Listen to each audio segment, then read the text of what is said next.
There is it's been leaked by a reputable source, but coming December 2026, it is leaked that Nintendo is releasing a full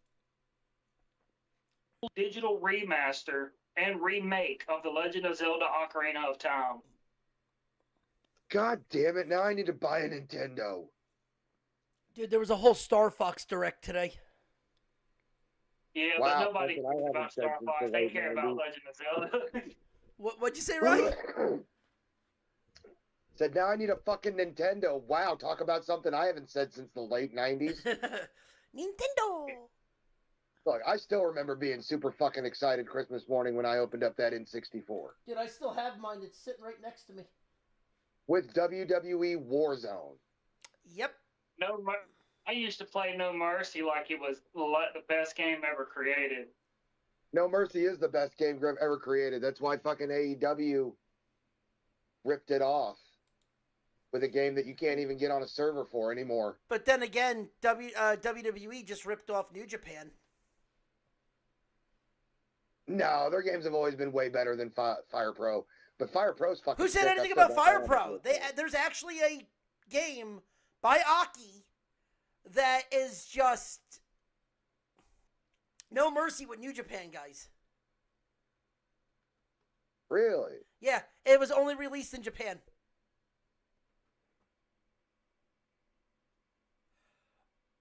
Oh, what the fuck?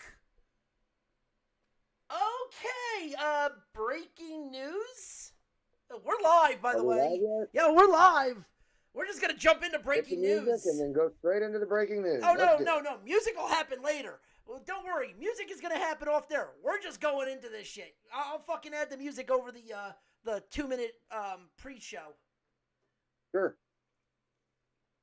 Breaking news: Dark Side of the Ring officially back for season 7. Oh yeah, I saw that. I saw the list. It's I think they could have done better. I just want to see the IW Mid South. Yeah, the IWA Mid South episode is going to be dope. Zach Allen could do better. The Renegade is just renatarded.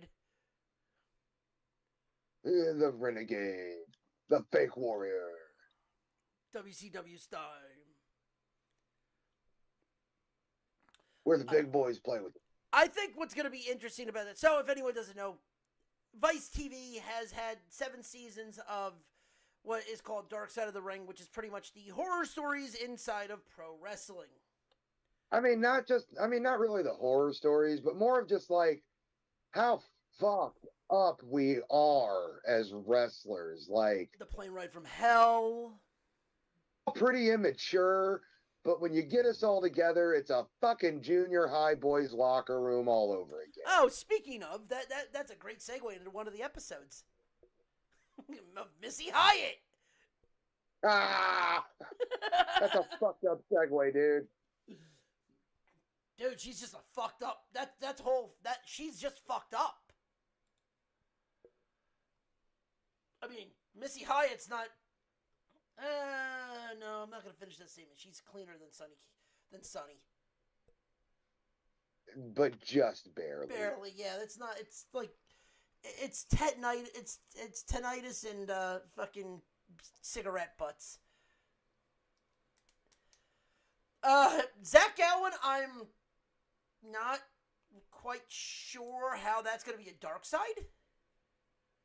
I don't know. Is that Gallen a prick? Zach Gowen got hired by WWE by mistake, apparently. I mean, I would have to say it's a mistake that worked in his favor. Yeah. I mean, literally led to a tag team with Gregory Irons called the Handicap Heroes. I mean, not just that, but he was on fucking, national TV. He got the shit beat out of him by Brock Lesnar. Yeah, he worked a segment with Hogan. That's true, but I'm pretty sure that was like a Make-A-Wish. Oh, Jesus Christ. Paul Orndorff, they're going to talk about the stroke. Oh, well, yeah, dude. I mean, that stroke was a result of how the business used to be, man. He didn't want to take any time off, even though his body was telling him to, because he was on such a fucking hot run against Hogan. Well, not even that. How about the fact when he got healthy, came back in 2000, what was it, 2000 or 99 in WCW, did a pile driver and then that left arm being noticeably smaller than the right arm was something that the fans picked apart immediately. But not even that. Not even that. He does one pile driver and had like, I believe, didn't he have like a mini stroke during the match? I know that he had a massive stroke. I mean, that's what led to the arm. Yeah. But I think he got carted out during that match. He left that match in 2000 when they brought back Mr. Wonderful. Like, he did one pile driver, got hurt, and they threw up the X. I mean, a pile driver is a pretty serious fucking move. But he was holding his arm. He did it. Because remember, that was his finish. He made himself. Hold on, he made himself have a stroke. Yeah, that's what it looks like. I'll send you. Go back and watch the fucking video. Something was wrong there. You can't really make yourself have a stroke, bro. I don't, dude. It wasn't a work. For some reason, he was supposed to be. It was if I remember correctly. I'm not saying it's a work, but like, he can't make himself have a stroke. He did something to himself after he did the pile driver to where they had to cart him to the back. Like, he did something that fucked him up. He probably got spiked. When he fell on his ass? Oh, when he fell on his ass? He was delivering the pile driver. Maybe a blood pressure spike. That could have led to that could be. That's what I mean. Like, something happened in that match on pay-per-view. Like, he didn't make that happen. No. But I'm saying, though, is it just proves that stroke led him to not rushing himself back, even though it was like fucking 10 years later. He was not ready to come back.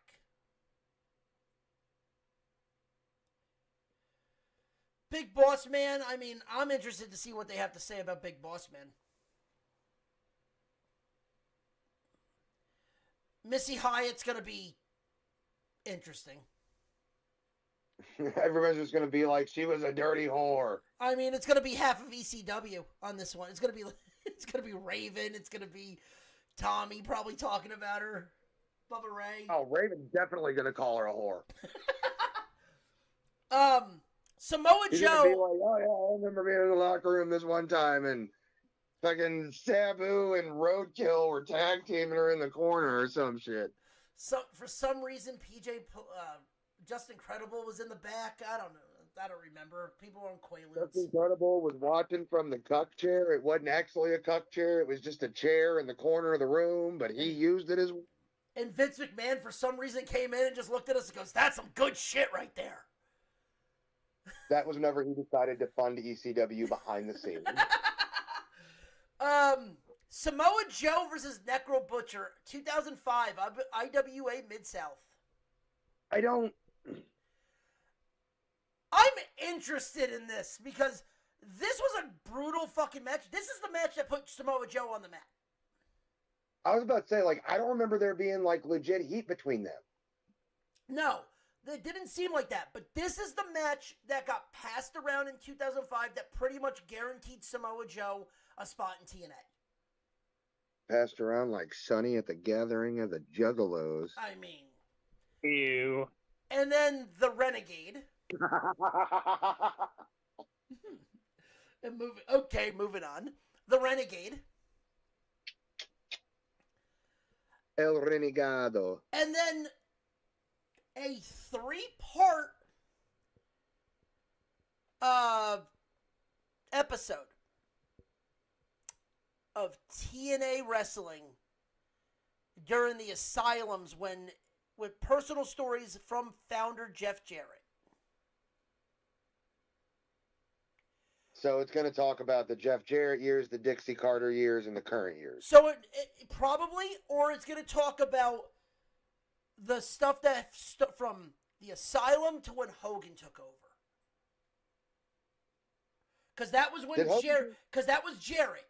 Jeff Jarrett was from the Asylum when he took it over from his father to Hogan.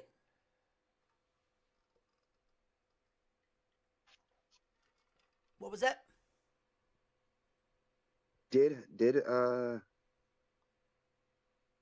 Was Hogan an owner? I thought he just had a lucrative contract and was on booking.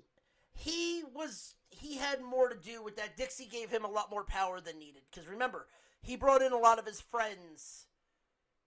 He hired a lot of his friends. Because remember, Knobbs had a fucking job.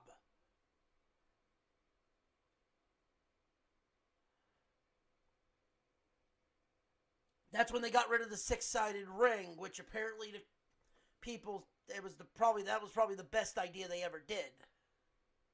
Look, I've never been inside a six-sided ring personally, but I have seen one up close. And I can understand where their complaints come from because, dude, those ropes looked tight as fuck. So, I agree with that. That was a lot of people's complaints.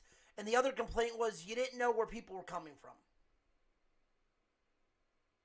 I mean, I can see where it would be cool because you can like.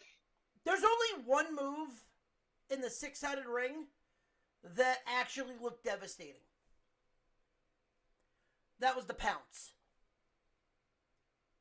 Yeah, because Monty could hit it from any side. Exactly, and you didn't know which side it was coming from. I'm sure what side it was coming from. Well, I'm saying as a fan, you didn't know which side it was coming from. He could hit it from any side. Right. But as a worker, obviously you knew which way he was coming. But I'm saying, as a fan, you kind of were like, oh shit, like, at a four-sided ring, you know where the pounce is coming from. I saw the ring, the six-sided ring that AAA Lucha Libre used to use. Yeah. And whenever I saw, like, Blue Angel and fucking Chessman and what was his name in the U.S., Charlie Malice. Okay. Whenever I saw them working it, dude, like these guys the ropes were barely moving whenever they did. Yeah, and I mean, also it looked nasty when you did the cage matches and stuff like that. But overall, I mean, it's one of those things where, okay, cool, the six-sided ring's gone. But it looks like they're going to go for pretty much the Asylum days to the popularity. They might talk about, I wonder if they're going to talk about Kurt Angle at all.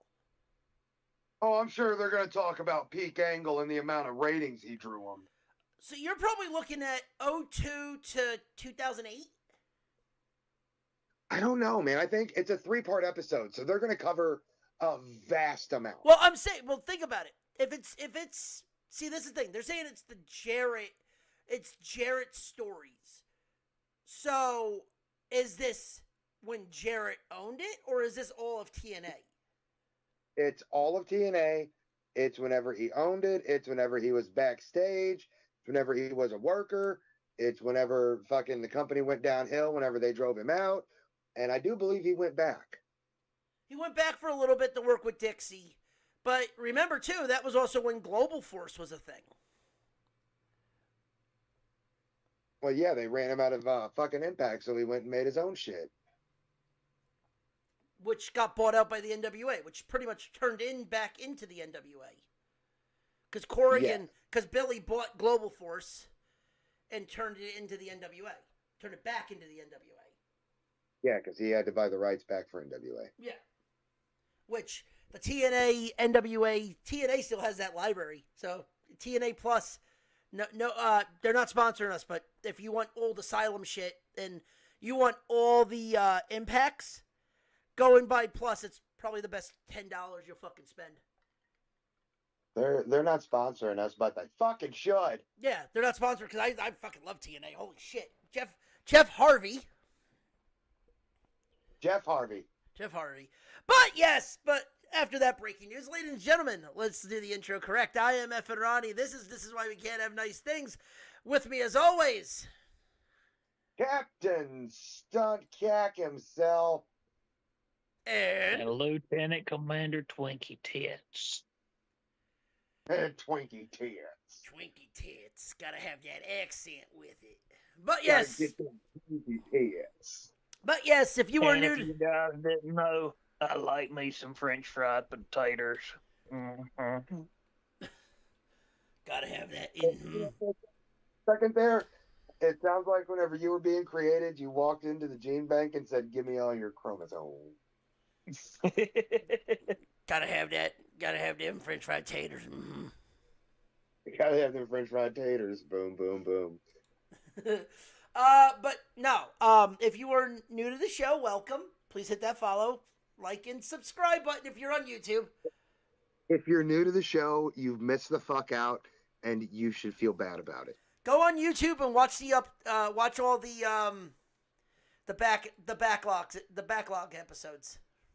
That goes back all the way to what our first and second episodes, right around Christmas? Yeah.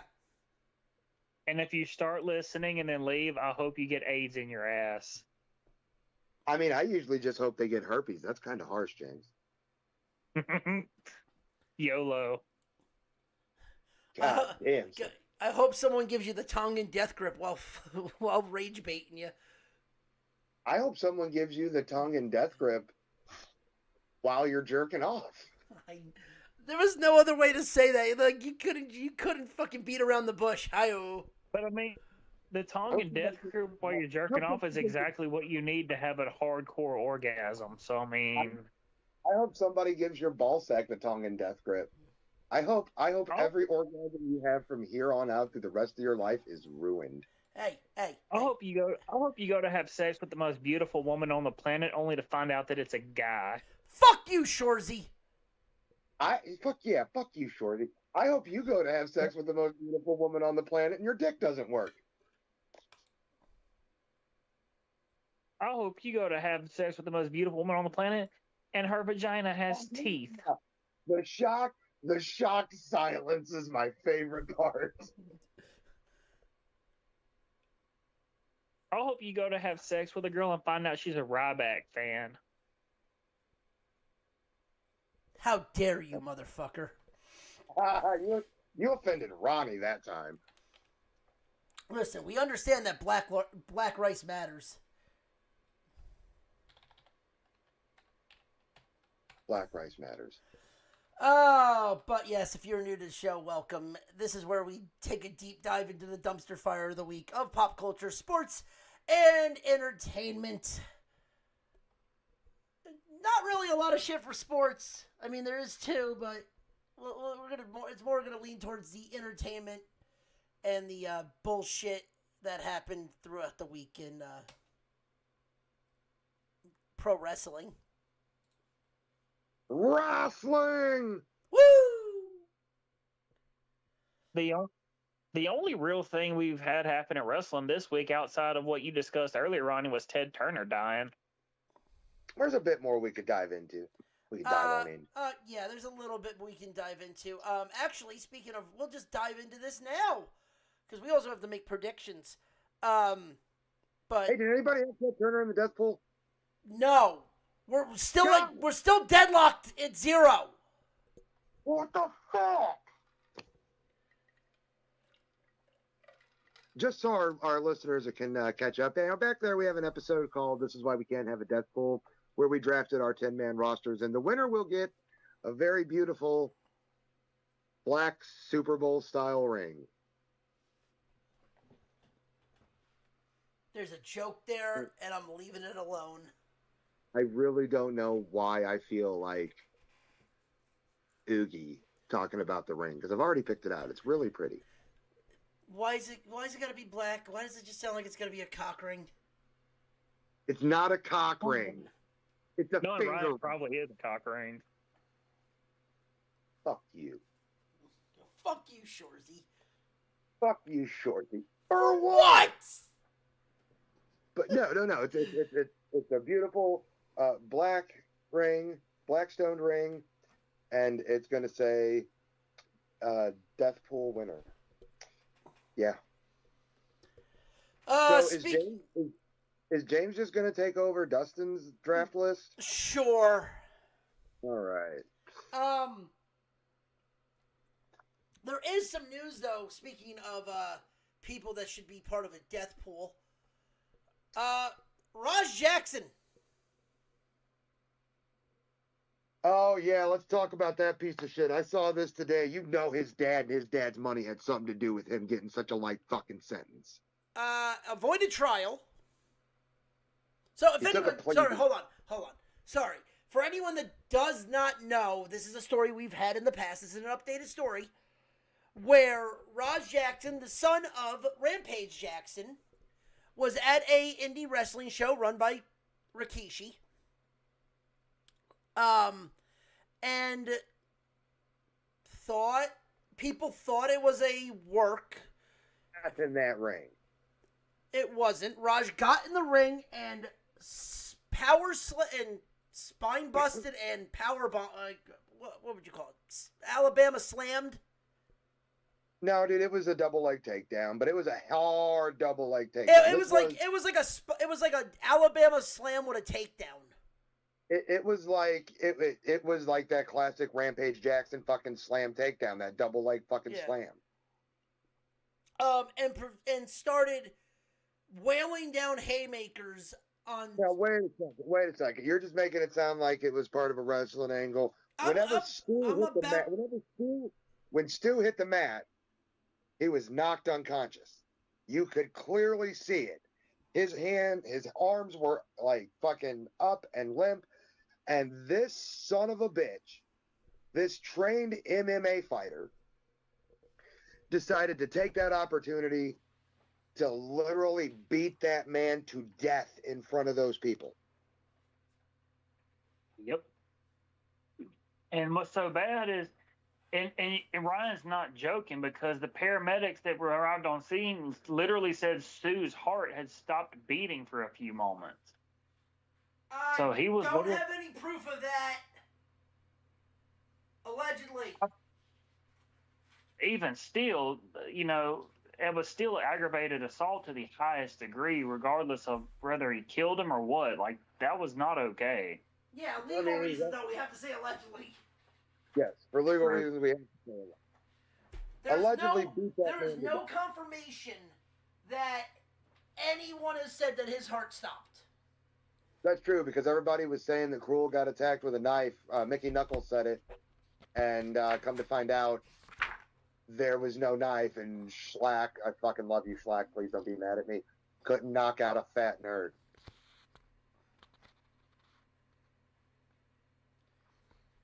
Yeah.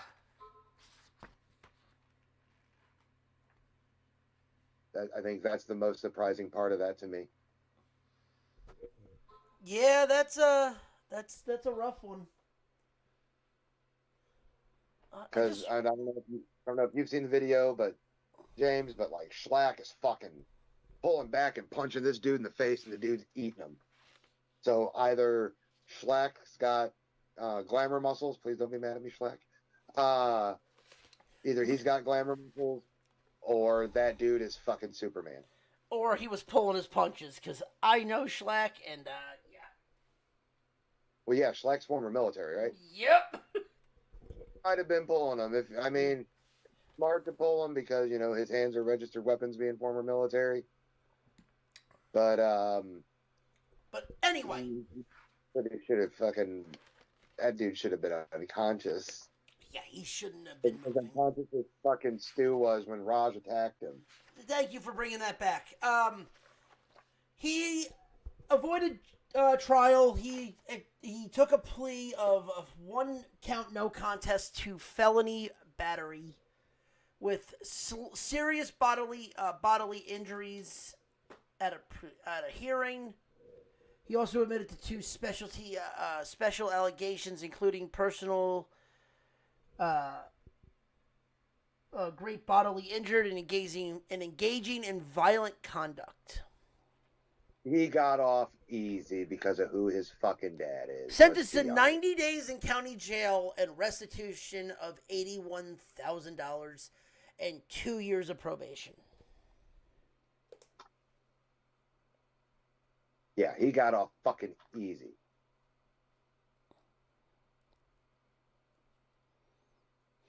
Yeah, he really did.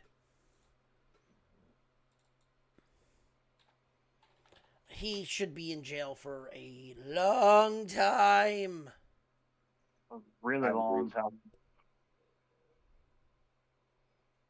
Like Rampage can say that he wasn't going to get involved, that he wouldn't get involved. He was involved in that. You know he was involved in that.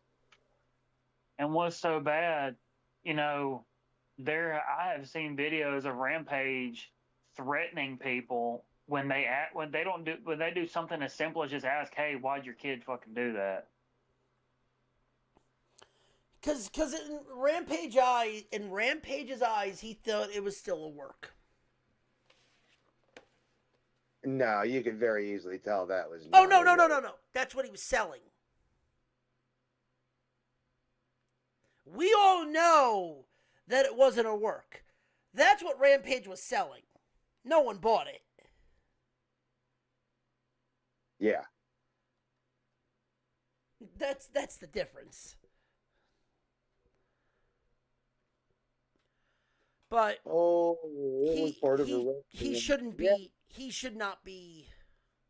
But let me just say, if he thought that it was part of an angle, as a worker, if anybody ever said to me, "Hey, I'm going to do this spot where I'm just going to punch you in the face 26 times and you're going to fucking eat them and choke on your blood and teeth," I'm going to be like, "Yeah, no, that doesn't work for me, brother. Fucking duck to and quit the business." I think what was the worst thing about that had to be the fact that he gave his body up. Yeah, dude, he was expecting there to be he trusted that kid with his body, and that kid fucking took advantage of it. And it wasn't even like the slam. He expected the slam. It has everything to do with the punches after. The slam, yes, his head fucking bounced off the mat. Okay, shit happens. It's not ballet. The punches is where shit drew the line. Right or wrong? I'll give it. Yeah. I'll go with you there. Yeah, like the slam was bad. Not saying it wasn't, but it wasn't. Open the door, boy. P-Rock anchor is Rob. But the slam is what ended it. Like the slam should have been where it ended. Yes. After the slam, when the punches hit it, that's when you pushed it to full-blown assault. No, attempted murder, really. I mean, it was already assault at that point, my man. Wrestling. Dustin Rhodes has officially insulted. Oh, yeah, that's right. We got more bus flips. Dustin Rhodes officially bashed WWE for the 50% pay cuts. Look, I don't have a problem with the pay cuts. They're paying people by how much they're used. Right. You know what the problem is that no one's talking about? What? What was these contracts back in the day for? Oh, you're working all these house shows. Yeah, you're working all these house shows, and they were also trying to lock up competition, like lock up talent from WCW. But even before that, even after that, okay, you're telling me there was a house show tours. Yeah. I mean, that's whenever they were on the road like 280 days a year. Now they're only working maybe 6 days a month? Potentially. If there's a random, unless they're overseas.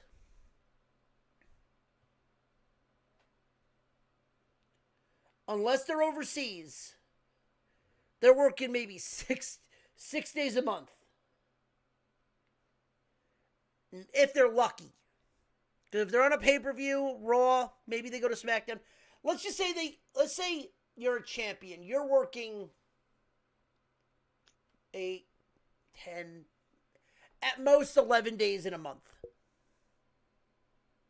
If you're one of the tag team champions, or you're doing double duty, you're going to Raw and SmackDown, you're working 11 days in a month with pay-per-views. Yeah, you're not getting paid like you used to.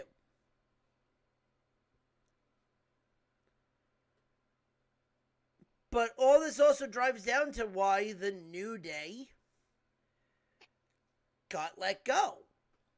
Why the New Day walked. And everyone's like, oh, well, the New Day, the WWE has killed the New Day. New Day's going to go to AEW. New Day this, New Day. TKO has been looking to cut money any way they can. Because they established a massive debt when they picked up WWE. And see, I was hearing report. I don't know if it's true, so this is allegedly. Okay. I heard that allegedly TKO is trying to get Roman to take a significant pay cut because they feel like the amount of money he's making is not justified with how few appearances he makes. He's not making he's not making less appearances than anyone else now. Yeah. Well, they scrapped all of his June appearances. Like, he's no longer scheduled to appear on Raw any in June.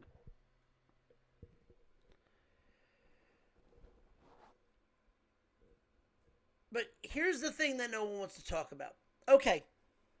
This is a problem. We all know that. Turn it off. If you don't like how they're treating their talent, don't watch Netflix. Don't watch ESPN. Don't watch USA. Turn it the fuck off. Hell, if you want to go watch AEW, go watch AEW. If you want to watch NWA Power, go watch NWA. Yeah, MLW, whatever. It's to sit on a computer and bitch and moan because WWE is canceling your favorite wrestler is not going to get them to come back, a la Kairi Sane. Yeah, but I mean, the difference is that Kairi wanted to leave. Allegedly. No, that's not allegedly. She went immediately back to Japan. You could tell she wanted to leave. Yeah, the reports are that she had been talking about wanting to go home.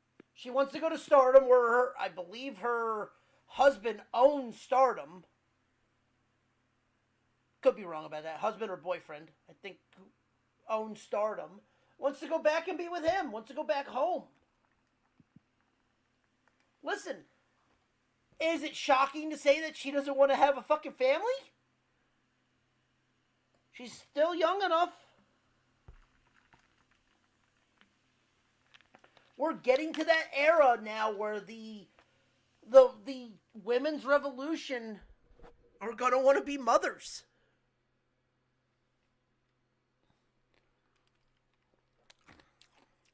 And they're going to want to go home. Yeah. I mean, nothing wrong with that. But you're going to start seeing people like Bayley want to probably dive out. Bayley's been on the chopping block now because what is she doing? And I know, we just lost Bianca Belair indefinitely because she announced her pregnancy. And that's not an indefinite thing. Well, I don't mean indefinite like she's gone. I'm talking about indefinite as we just don't know how long she's going to be gone. I will tell you right now, she will be back for Royal Rumble. She will win the Royal... I'm going to call it now, half buzzed, and just throw out this bullshit. Timestamp this, 8:46 p.m. May 7th, 2026. She is going to come back, win the Royal Rumble, and debut and re-debut in Nashville when they have WrestleMania in Nashville.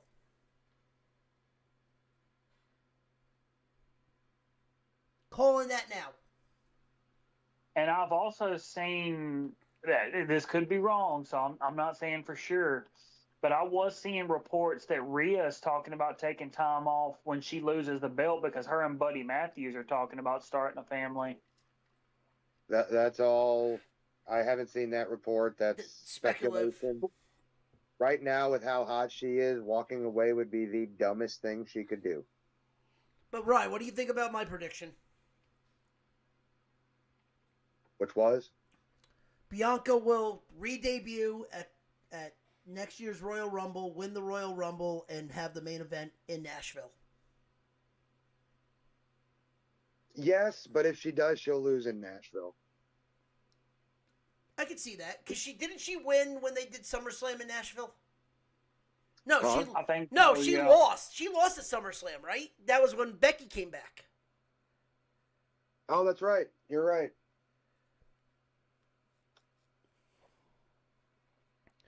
Because remember, they're talking about doing Nashville in 28 or 27. No, sorry, 28. Because 27 is going to be Saudi. 28, she'll take a year off to be with the kid, to be with the baby. She'll come back in 28 for Royal Rumble and then win and debut and then have the main event in Nashville. Sadly, the timeline actually adds up. Indeed, it does. But like we said, the New Day get let go. Guess what? This is the one time where I will turn around and say, Tony Khan, if you don't fucking sign the New Day, you're fucking stupid.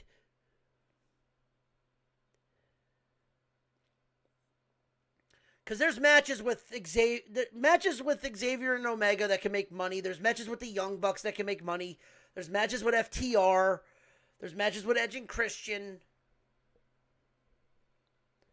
You have money matches that you can get 2 years out of the New Day with. Or whatever they're going to call them. There was one guy, Will Ospreay, or Ospreay, how do you say his name? No, you said it right.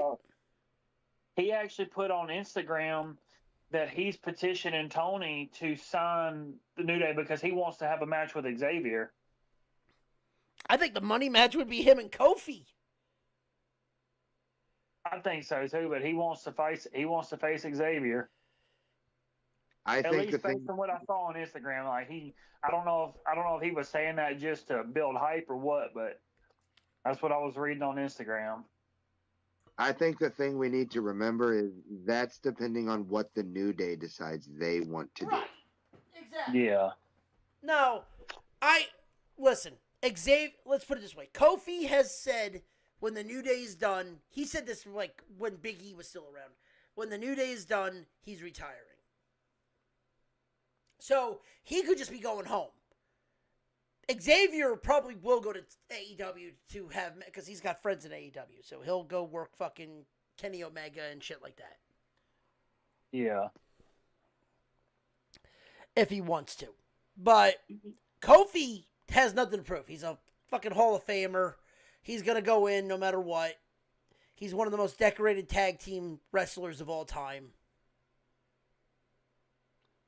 Had a great singles career. Made tons of money. First ever. Can I actually say, can we? Yeah, he is. I said that on air too during the betting window. First African American champion, WWE champion.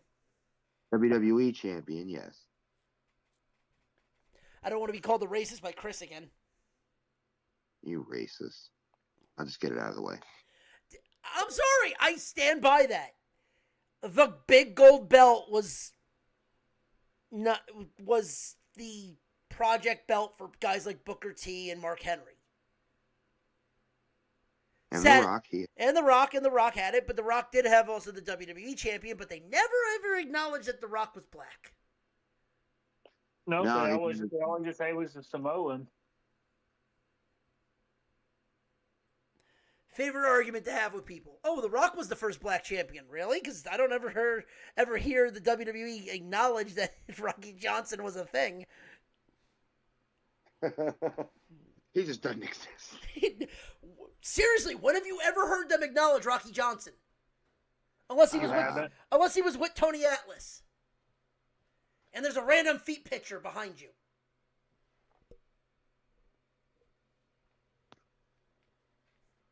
That's a throwback to Tony Atlas because Tony Atlas apparently likes feet.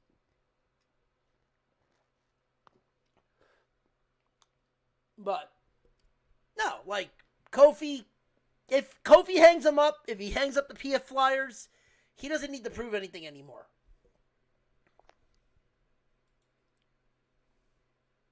I'll agree with that. Yeah, makes as much sense as MJF going bald.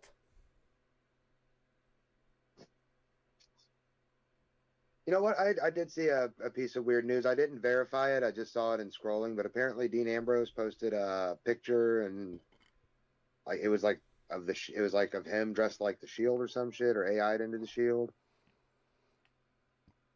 So, what's his contract status? I don't know, but they've been teasing the whole Will Ospreay being a Death Rider thing. So. Yeah, but this actually had like the Shield intro, Sierra Hotel. Echo. In Right, 2022, John Moxley signed a 5-year extension, which keeps him through 2027. So 1 more year. Unless Khan grants him release. He won't.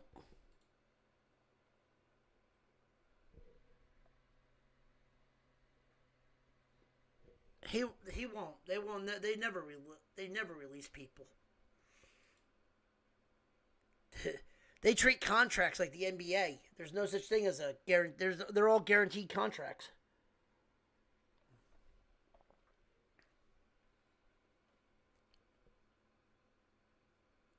Yeah. All right, that's a story that needs to come out more. Apparently, Tony Khan paid for Will Ospreay's neck surgery. Yeah, I saw that. Like $10,000. Okay, well, I mean, he's fucking got it. Yeah, but I'm sorry, but that's the type of shit that needs to come out about Tony Khan to make people have sympathy for Tony Khan. Oh, okay. Well, in that case, fuck Tony Khan. I mean, I'm already going to tell you yes, but it makes as much sense as Malachi Black coming back to AEW. Look, bro. Listen, all right, Russo. All right, easy there, Russo. Bro. Hey, Russo, do you know where Raider Dave's been? We've been looking for him. I found another $20,000 credit card buy. Yeah, he lost IQ on a pole match. We sent him to Switzerland, bro. I gotta call him, make sure it gets me back some of the Swedish meatballs. Or I guess it would be just meatballs there. I said bro so many times I forgot what I was going to say. Listen, bro. Listen, bro. I'm gonna hang up Viagra on a pole match. It's gonna be great. It's not gonna be just a pole. It's gonna be someone's dick after they just took Viagra, bro.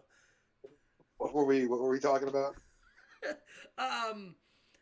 Will Ospreay paying for or Tony Khan paying for Will Ospreay's neck surgery. More stories like that need to come out about Tony Khan, so get sympathy for Tony.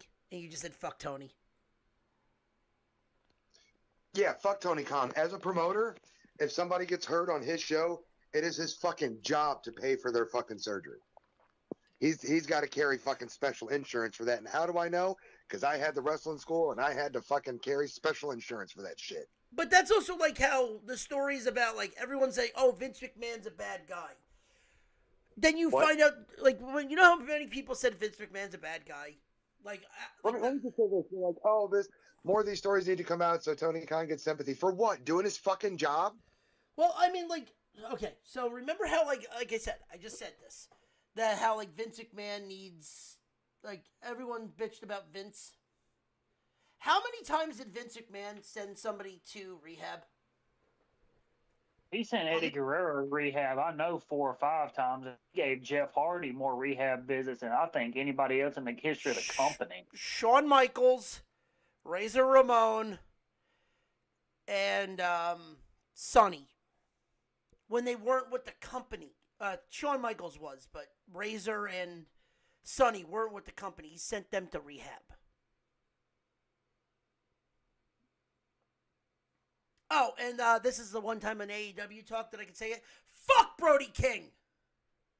Oh, yeah, no, I know what you're talking about, and I agree. Fuck Brody King.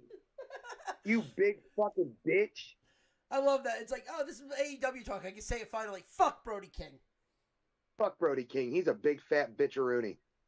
You had a fucking potential and you had to open up your fucking trap. Oh, just shut up and wrestle. Yeah, dude. You're a fucking wrestler. Shut the fuck up and wrestle. Okay. What do? I shut the fuck up and wrestle. No one gives a shit about your politics. If you are not Jesse Ventura. Correct. Jesse Ventura can totally turn around and bitch at Donald Trump. Because he's in that politics stage and he's not an active wrestler anymore.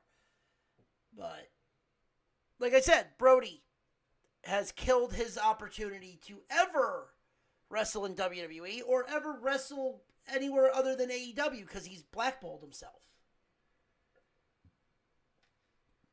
Correct. Because he won't leave his fucking politics out of it. He thinks everybody wants to know about his politics. Nobody gives a fuck, dude. You give a fuck about your politics. Listen, if you want to just work AEW in the indies and you're perfectly fine where you are, God bless you. Good job, man. Good. Yeah, you found your station. Stay there. But you're not going anywhere else. Hey. Oh, you're drinking, aren't you? Taste it on you. Hun. He doesn't need to go anywhere. Hun. Babe. Hey, don't call me that on air. Listen there, Suncock.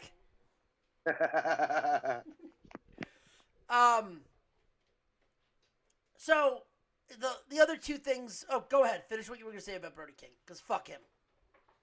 Oh, fuck him, fuck his politics, and fuck his personal opinion. The personal opinions of Brody King, the character, do not need to be reflected by the opinions and beliefs of Brody King, the fucking dude. Because if we're saying, well, it's the same thing, it doesn't matter, then we need to be able to differentiate Chris Benoit, the murderer that was on fucking steroids and testosterone, and Chris Benoit, the greatest wrestler that ever fucking lived. Which not many people can flip. So it's either tell these stupid motherfuckers to leave their politics out of it, leave their real life out of their gimmick, or differentiate Chris Benoit, the wrestler, from Chris Benoit, the guy at home that killed his fucking wife and kid and put his ass in the Hall of Fame. Pretty much. You know what's sad? I can tell you Brody King's gimmick now is just another dude from Seattle, a protester from Seattle. Well, seriously, let me just put this out there because I have said this several times, okay? The wrestling business is about the gimmick.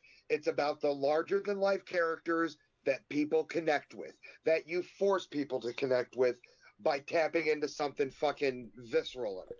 I'm going to yeah, you're absolutely right. I'm going to tell you right now, if I was booking Brody King is a million...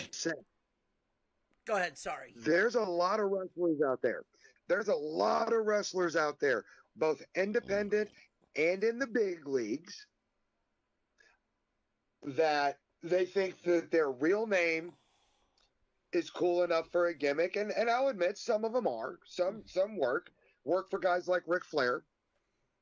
Yeah. But they all think that their name is a gimmick and their personality is the super awesome gimmick that's going to get over. And let me just tell you, your personalities fucking suck. They don't make gimmicks. People go to escape reality, not be brought down by your bummer fucking views.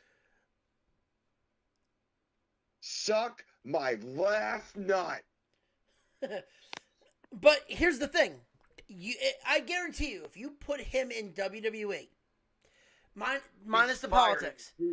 But no, I'm saying minus the politics. Just him as a gimmick. He could be booked as a fuck, because he's a really good wrestler. But what's killing him is his fucking mouth. He's a really good wrestler for a big guy. I will not take that away from him. But you're right.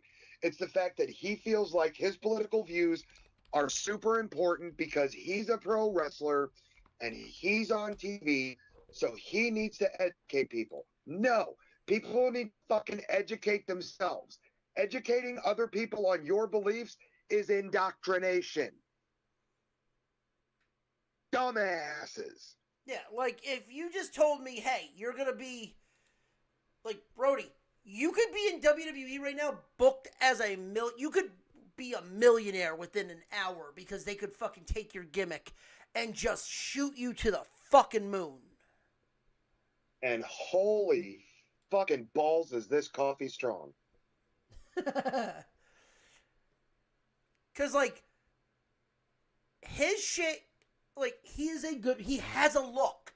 I'm not going to ever deny that he does not have a look. He has a look. He has the ring work. We can give him a mouthpiece if he needs it. But the fact is that Brody King, the leftist protester, is not a gimmick. And then what proved it's who you are in real life. And then what made everything... It's who you are in real life. That does not make a gimmick. That is not a larger-than-life character. That is not compelling. Then what doesn't make people want to tune in. Your job as a wrestler, your job as a fucking worker is to bring in an audience of all different types. You've got to be able to hit every fucking demographic. And yet you are stuck on one demographic, and now we've got pro wrestling shows with 20-minute long fuck ice chants because you think your fucking personality and your belief system makes a good gimmick, you selfish fucking twat. So you want to know what killed it for me? Was him standing next to your AEW champion in Darby Allin clapping when a year ago you were hanging him from the fucking ring apron in a Royal Rumble. Choking him out. AEW is the fucking wrestling ever. Now, I'm not saying if they say we're going to give you a contract, bring you in, and like literally put fucking everybody on the roster over you, I'll gladly take your motherfucking money. But at the same time, I'm going to be like fucking Einstein in the Special Olympics intellect-wise.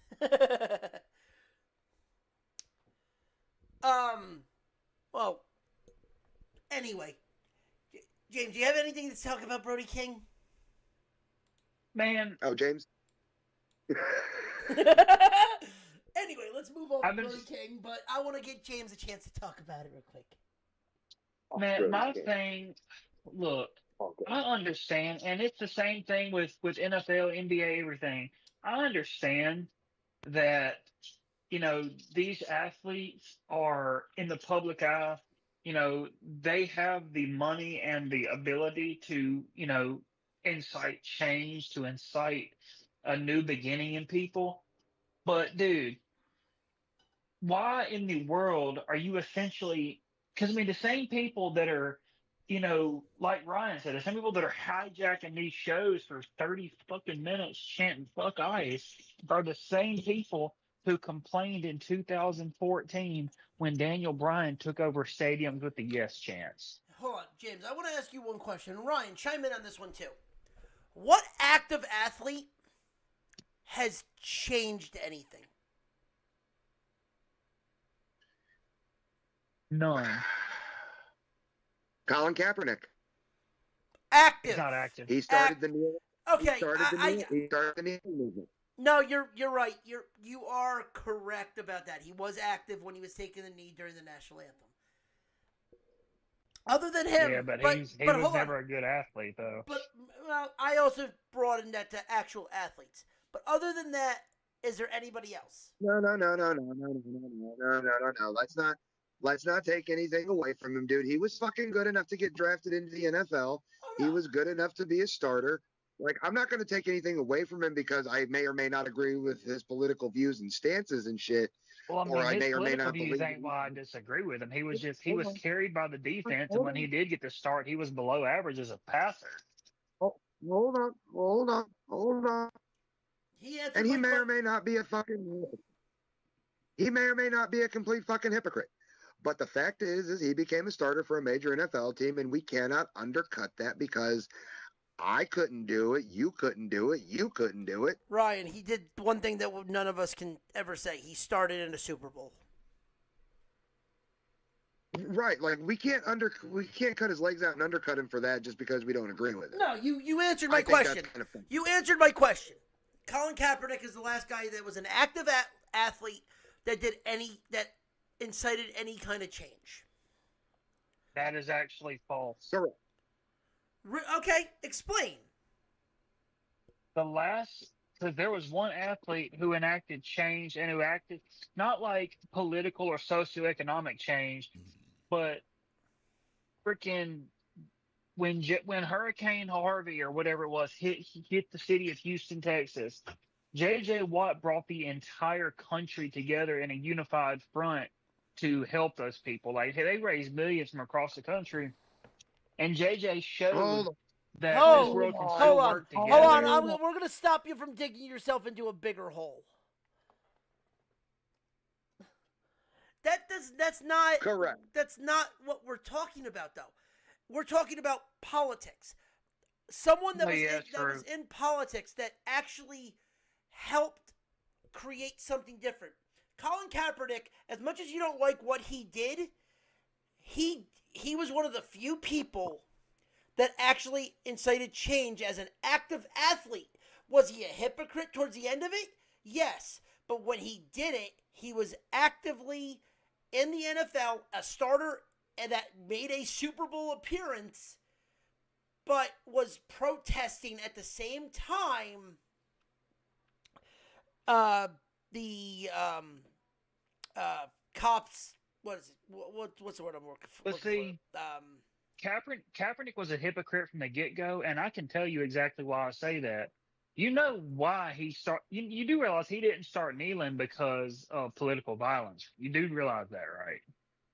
He didn't start kneeling and protesting until after he lost his job to one of the biggest draft busts of the 21st century. He lost his starting job because Blaine Gabbert outperformed him in training camp and preseason, everything. And to stay relevant, he started kneeling. He never cared about police brutality. He never cared about black people. All he cared about, because the thing is, you're talking about somebody. Whoa. Hold on. Pull off the fucking reins. We don't get political. Thank you. Okay. Sorry. This is the one thing we do not do on this show. Apologize to our fucking fans. I'm sorry. I apologize. I was gonna say, thank God Chris ain't listening. Chris would have a fucking aneurysm right now. We cannot make inflammatory remarks like that. No, sir. No. You just went full fucking Kanye on us. Listen. I'm sorry. I kind of got out of. I apologize. I do apologize. I kind of got a little carried away. I'm sorry. Listen. Kaepernick did something that is he a hypocrite? Yes, you can say he is because at the end of the day, he was given a chance to get back in the NFL and fucking fucked himself over. But he is the last athlete that did something that actually caused change. I don't see LeBron doing that. I don't see Brody King doing that. I don't see anybody in UFC, and WWE, MLB, NHL. I don't see anybody anywhere doing anything that they believe that would blackball them from certain negativity. No. Colin Kaepernick saw what he did. Yes, did he take a knee? Was it the wrong way? Did the NFL have every right to turn around and say you can't play? Yeah, because then it's turning into a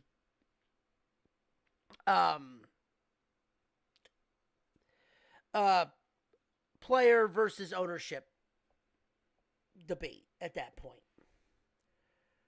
But he is the last one to do it. Brody King is doing it the wrong way, where, yes, you can say what you want about Donald Trump. You can say Jesse Ventura's doing the same fucking thing, but Jesse's not on TV anymore. He's speaking as Jesse Ventura. Yeah. But to turn around and say the fuck ICE and to turn around and say, I don't give a shit about America, our president's in the WWE Hall of Fame. Okay. Last time I checked, the WWE Hall of Fame isn't real. It it's is just not a a physical. concept. Yeah, there's not a physical WWE Hall of Fame.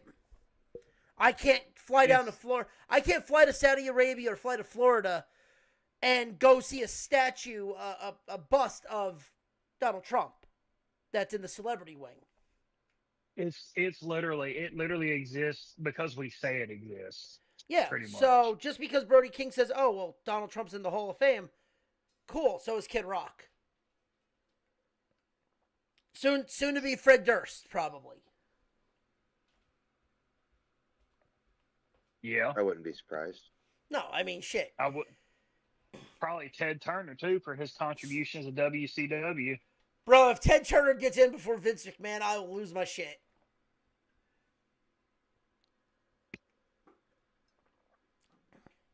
That would be a kick to Vince McMahon in the nards. Yeah. But yes, the other thing is, speaking of that, Ted Turner, unfortunately, has passed away. The owner of TNT, CNN, and TBS.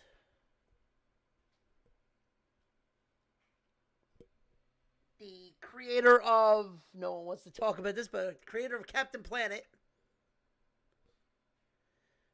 He's our hero. The guy that pretty much said that he would fight tooth and nail to be number one over Vince McMahon in pro wrestling. And for, 83 weeks he was. Correct, good sir. Ted Turner, no matter how many people want to say it, was the 90s, for 90s kids, was our fucking childhood if you were into pro wrestling. Very large part of it, yes. It was definitely a part of it. I mean, shit. WCW Nitro, Thunder, Saturday, what was it? WCW Saturday afternoon. What was it? The Saturday afternoon? What the fuck was the Saturday fucking show called? I don't remember, man. The fucking Power Plant. See, where you could only see fucking High Voltage. And fucking Sarge. Because they didn't give two shits who was on that show. What was that? WCW Saturday Night. There you go. But it wasn't Saturday night, because if you remember, they also turned around and made it a 12:05 show. Yeah, it was on at fucking 12:05 in the morning, and it was WCW. What was it called? Worldwide. Yeah, worldwide. Because you know why that was funnier? Because Saturday night was, or the Saturday morning show was always 2 minutes later was fucking NASCAR, because they always promoted Mark Martin. That is correct. And the fucking Viagra car.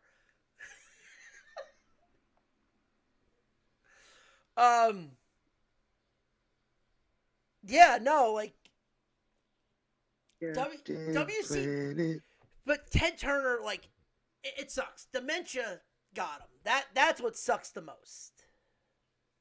Yeah. But I mean,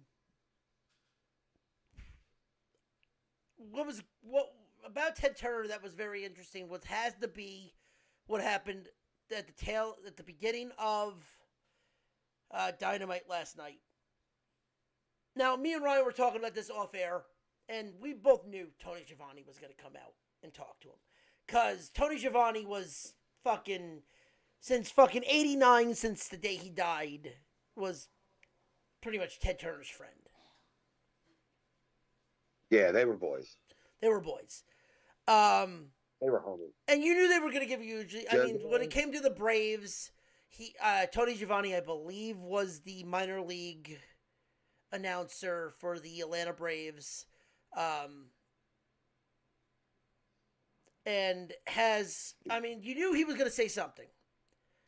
There is one issue that I have with the quote-unquote eulogy that Tony Schiavone gave. That is. Why did Sting have to come out? Because he's the Stinger, you bastard. I understand that Sting was part of WCW, and Sting was close to Ted Turner because of the whole Monday Night Wars and stuff like that, but you are doing a show. Tony Schiavone actually made sense on why he was talking about Ted Turner. Sting didn't. As much as he was part of WCW and the WCW, the Monday Night Wars and stuff like that. He was part of WCW Monday Night Wars. He was a very valuable asset. I understand that. But Ted. You took a 10-minute segment and made it 25. I think if you wanted Sting to come out later and do something, that was fine. I think you should have just left it with Tony Schiavone.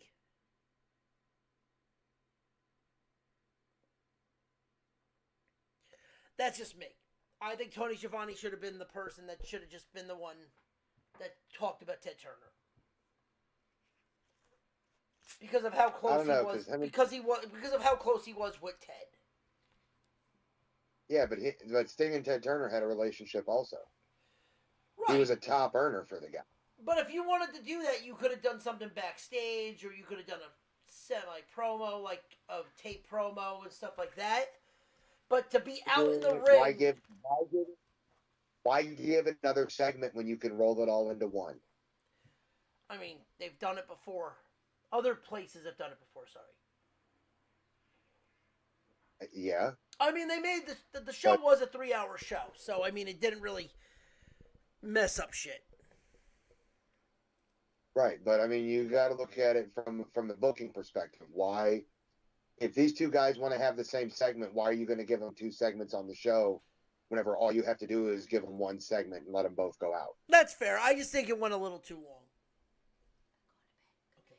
Oh, I'm sure it went too long. That's an AEW fucking footnote, like a cliff note, a fucking Hallmark. Fucking AEW always goes too fucking long. But yeah, like, I see it as a smart booking move. That way they could add another match instead of 2 bullshit ass fucking.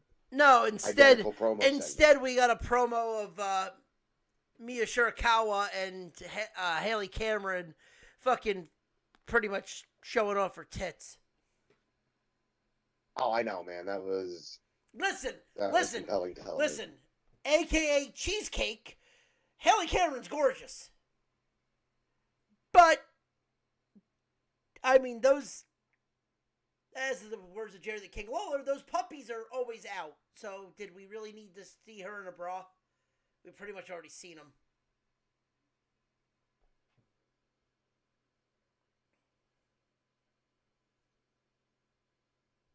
And that silence just says everything right there. It's AEW. What do you expect for me to say, for real? I think the funniest part of that segment was when Shirakawa ripped the shirt and saw that it was just her breast. And just goes, "Oh, I thought you were in gear." Like, just the fact that she just looks and goes, "Oh, I thought you were in gear. Shit, sorry." And the awkwardness by Paquette. What the fuck was her name? Renee. Fucking Moxley's wife. Paquette. I think it's Renee Paquette, something like that. Yeah, I was saying, what was her WWE name? Oh, Renee Good. No, Renee. yeah, Renee. I think it was Renee Good. Yeah, like just going looking at her at the end, being like awkward, being like, you should go put on a shirt. Yeah, she was Renee Young. Renee Young, there you go. But, whatever you're gonna do. I mean, I think we've literally talked about wrestling for an hour. And we have one more segment for wrestling. Boys, we got Backlash we got Backlash Saturday. Yep. Time for predictions. You know what? All right. I want to see if I can find something. Hold on, if I have this still really quick. Do I have the betting odds? Nope. They got rid of it. Nice. All right, cool. All right, whatever. All right, Backlash in Tampa. There's There's 5 matches. There's one question we're gonna have to answer for one match, but we'll get to that when we get it. But first things first, Seth Rollins versus Braun Breaker with Paul Heyman in Braun Breaker's corner. Who do you got? Give me Breaker. Breaker.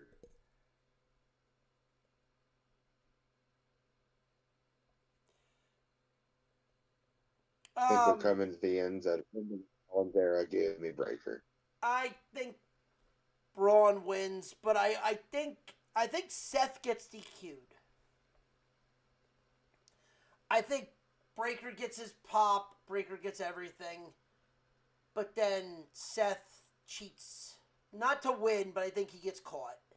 I think Breaker wins, but Seth gets the one-up on Breaker. Trick Williams versus Sami Zayn for the U.S. title. Trick Willie. Trick Willie. If Sammy gets that title back, I'm never watching SmackDown again. That's terrible. I can't wait. hate Sami Zayn that much. I cannot wait for the eulogy tomorrow of the Gingerbread Man. That bit was not supposed to be a thing, and it ended up being a thing. Io Sky versus Asuka. Io. If the reports I have read have any validity to them, I'm saying Kairi Sane comes back for a one night only, costs Asuka the match to side with Io because of the way Asuka's been treating her, and then she leaves and goes back to Japan. She's gone. Because the rumors are that WWE's trying to get Kairi just for Backlash, just to wrap up the Io Asuka story. So I'm saying Kairi comes out, costs Asuka the match, Io wins. I don't see it happening. No, but I got Io winning. This is their first matchup? Yes, but this is also the student versus this is student versus senpai. Correct. And you don't put the student over in the first match. Asuka wins.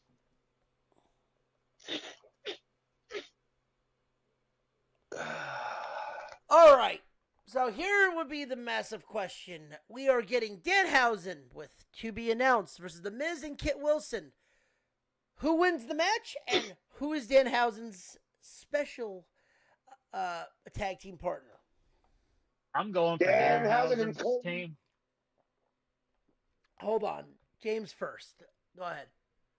I'm going with Danhausen, and his special tag team partner going to be The Undertaker. Okay. Fun fact, Danhausen and The Undertaker.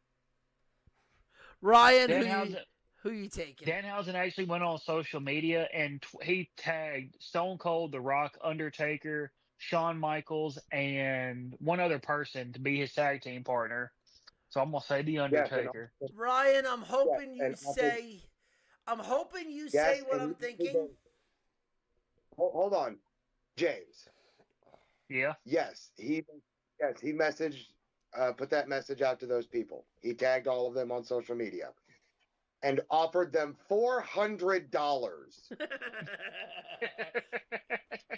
Of human monies. in human money. Okay.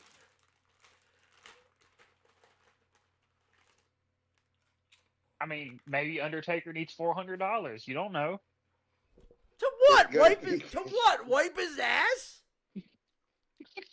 Right. It's going to be Danhausen and Coleman Phil. Okay.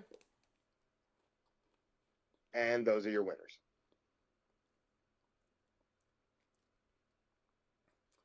All right. I also think Danhausen's gonna win, but there's two guys that I have. I'm picking Jelly Roll to be his tag team partner. That's who I'm That's so picking. gay. That's gayer than 8 dudes fucking 2 dudes. That makes sense though, because of Kit Wilson. That's gayer than Ryan's Tuesday nights. That's Gayer good. than James's weeknights. But the other It's gayer than the nights Ryan has it in NY. But the other That's person. definitely some twinkie twit level twattery. Here's a question for you, Ryan. Though, do we see Evilhausen? Evilhausen? Oh my god. Yeah, do we see him coming out as Pazuzu? No, he does not come out very evil yet. Nobody has wronged him enough to bring out the very evil Danhausen. I have Jelly Roll, but I also wouldn't be surprised if it was like I could see like fucking Stone Cold as a joke. But also, here's an idea: who's the host? Who's going to be at Backlash to make a special announcement? Oh my god, it's gonna be John Cena versus The Miz, and John Cena and Danhausen versus The Miz and Kit Wilson. If it's not Jelly Roll, would you be shocked if it's Cena? With him talking about the big news he has. Being that he's only been retired about 8 months? Yes. But who said it's anything about Cena doing anything? He just needed a tag partner. Cena could literally stand on the fucking apron and do nothing. John can't do that. You know that as well as I do. I think it would be funny. Cena playing a comedy gimmick, I could totally see that as just a complete spoof. But also, too, that gets the Miz's checklist of Miz getting the retirement match from Cena done. Too. What? I still think it's gonna be Jelly Roll. As much as I'm joking about Cena, I still think it's Jelly Roll because the Kit Wilson and the Miz thing with Jelly Roll makes sense. I mean, it does. And your main event, Roman Reigns versus Jacob Fatu for the World Heavyweight Championship. They ain't taking it off of Roman yet. It's Roman. Don't know, dude. With them allegedly wanting to cut Roman's salary and Roman having all of his dates cut, I'm not gonna say it's not gonna be Jacob.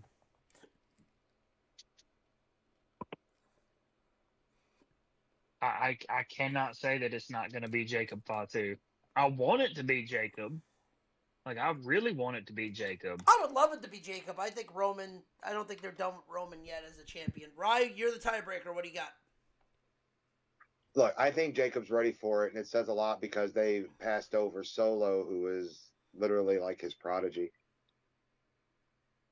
Well, how about the fact that they gave Jacob one of the most air quotes in wrestling, one of the most dangerous fucking finishers of all time. Like, if you actually have tried to do the move, it actually is the most dangerous fucking move out there.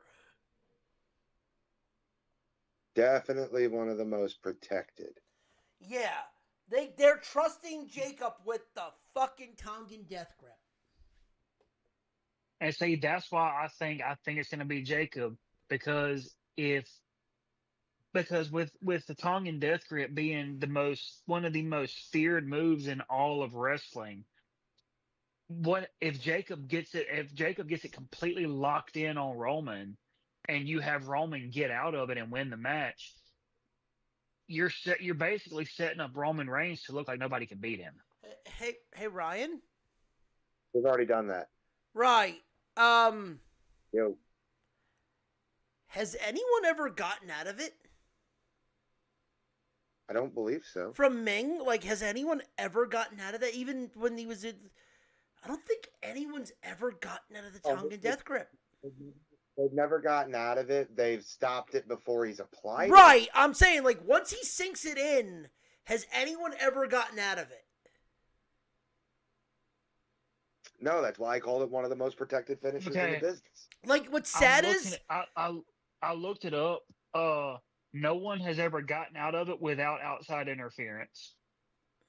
But even then, fucking Ming, I remember Ming getting hit with a fucking wooden chair and still never let go of the grip. It's the Tongan death grip. Like, they should have gave him the Vulcan death grip. The Vulcan. But like, I also notice, and this is just me, that he does it differently than Fatu. Like, he's holding it differently. Like, Fatu actually, Ming actually fucking got into the fucking pressure points of your fucking throat. Jacob actually goes after your Adam's apple. I will put that.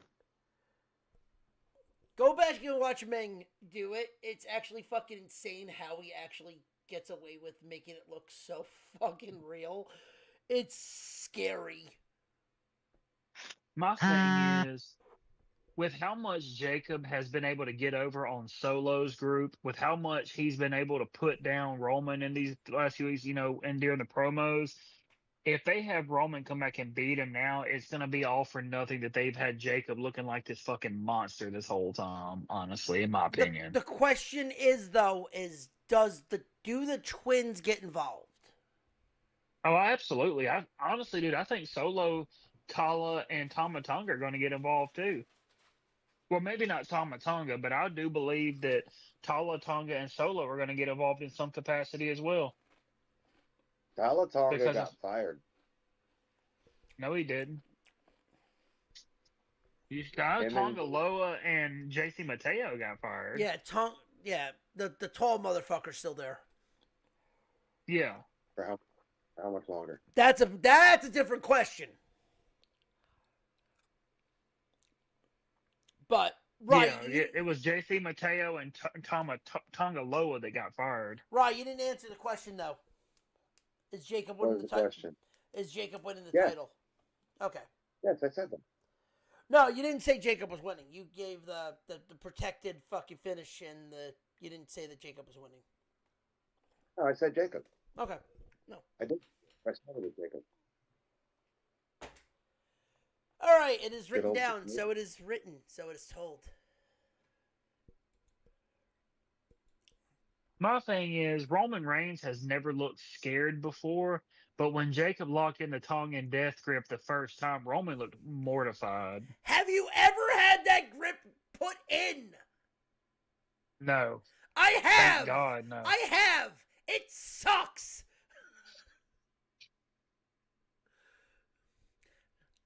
And it wasn't done correctly either. I've had that fucking shit where it's been put in the pressure points that Ming used to do. It sucks.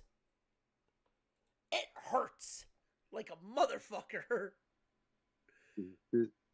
Just literally take your fingers and put them right underneath your jaw. Like right next to your fucking trachea. And just push. That's pretty much the feeling of how that fucking hold is.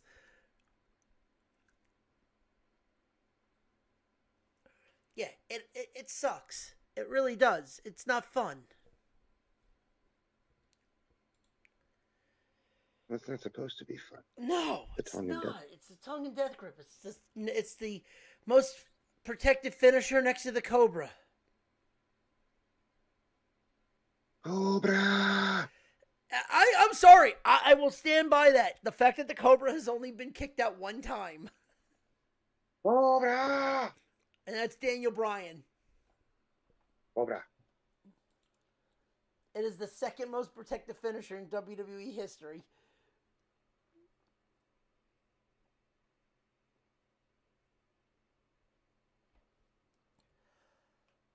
All right. So,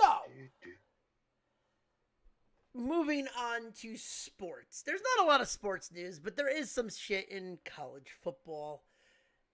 And actually, no, not really college football. College basketball.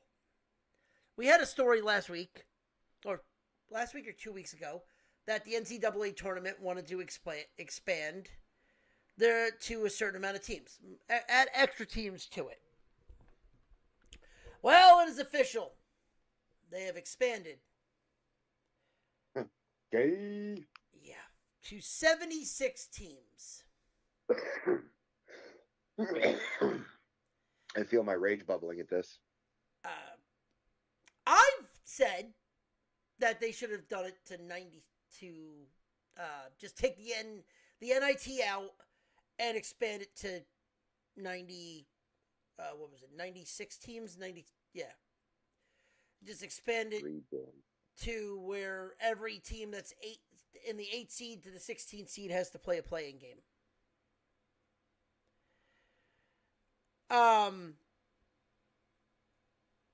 I hate it.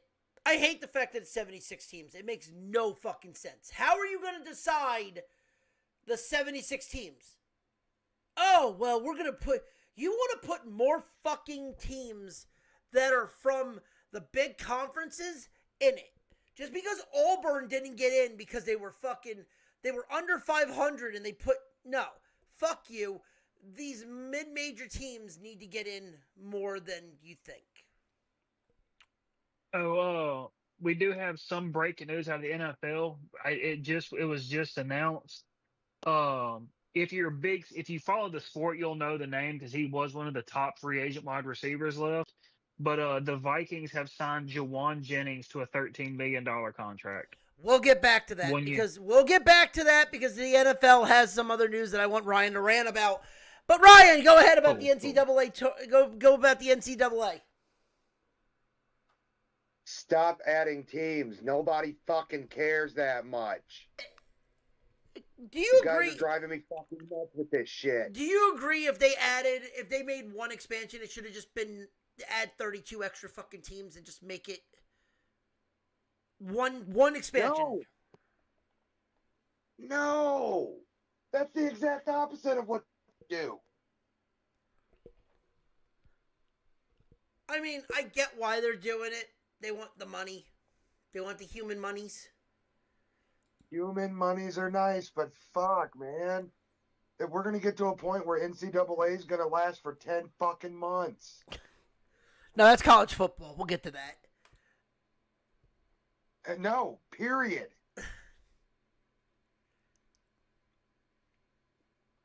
I don't like the fact that this is covered by the NCAA. That's just going to have a 10-month season if we don't fucking stop with all the fucking expansions.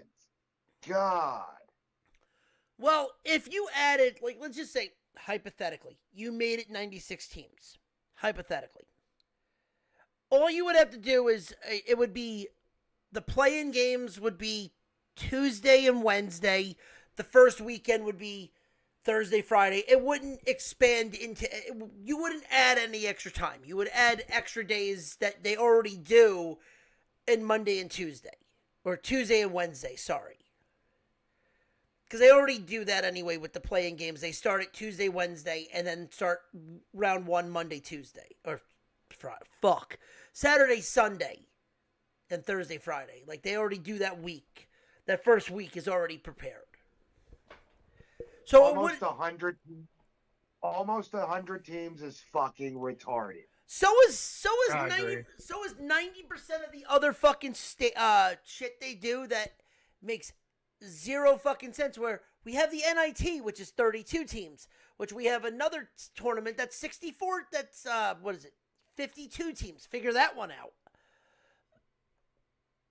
No, because it's all fucking retarded. I will tell you one version of this that makes zero sense, because why the fuck 76 teams is way too much.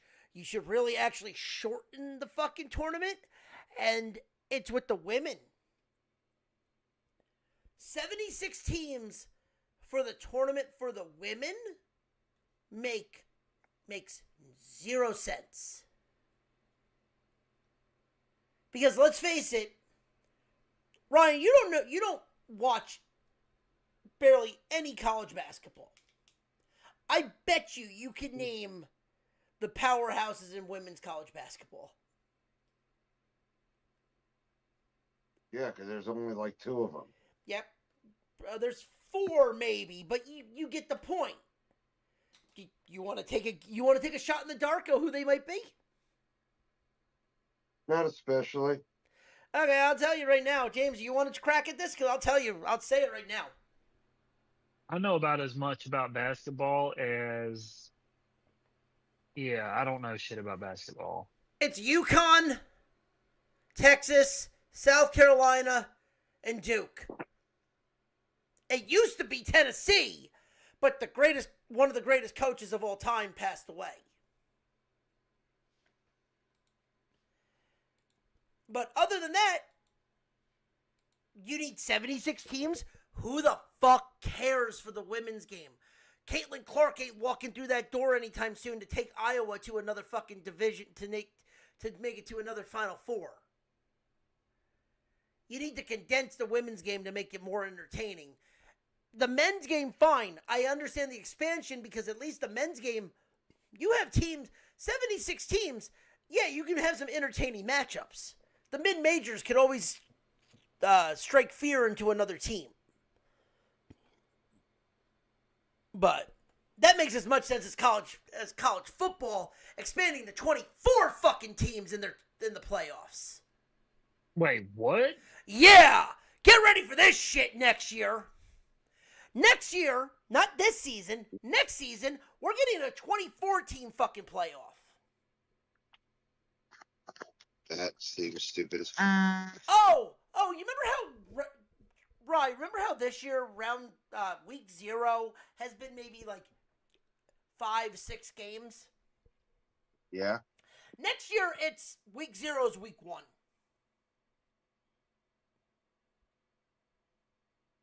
So, the tradition of college football opening up on Labor Day weekend is out the fucking window.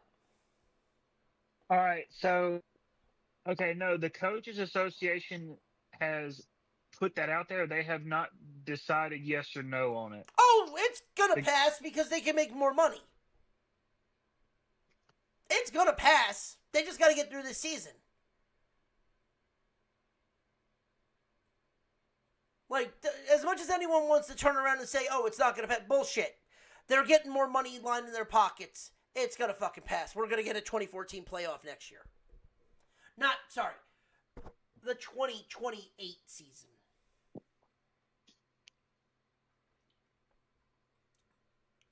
Because especially with the fact that the Big Ten had a distribution of $1.37 billion to their schools.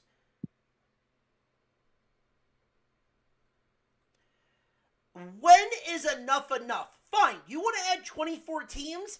Then I want to see every fucking team in a conference have a chance to make this playoff. I don't want to see 8 fucking teams in the Big 12 or the Big 10 or the SEC make this fucking thing. No, I want to see the MAC. I want to see Conference USA. I want to see the Midwest Conference. I want to see some new fucking teams make it. oh, they're going to get throttled by Alabama. So be it. But at least they get national fucking TV. But see, I'm also looking at the details of it.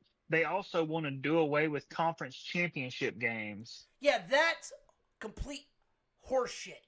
This is the same reason, and Ryan, I'm sorry, I understand you don't give two flying fucks about this, but let me fucking cook on this one.